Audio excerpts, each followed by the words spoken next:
अस्सलाम वालेकुम रहमतुल्लाहि व बरकातहू। जनाब क्या हाल है, ठीक ठाक है? अस्सलाम वालेकुम। अस्सलाम, ठंड चौकी लग रही तो अनुवाद भी नहीं कर रहे हैं। अच्छा, एक छोटा सा सवाल है आपसे, इस्लामिक सवाल है। शैतान को आप जानते हैं? हाँ जी। आप नहीं। शैतान को नहीं जानते? नहीं। कभी नाम नहीं सुना शैतान का? नहीं। आप जानते हैं? सवाल ये है कि शैतान की बेटी कौन है? शैतान की बेटी वो है जो दुपट्टा नहीं देती और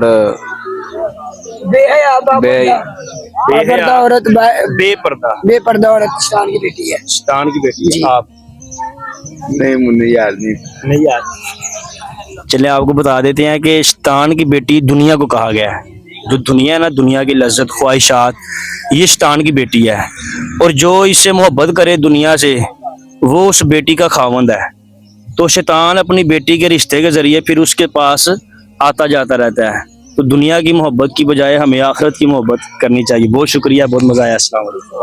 अस्सलाम वालेकुम। अस्सलाम वालेकुम।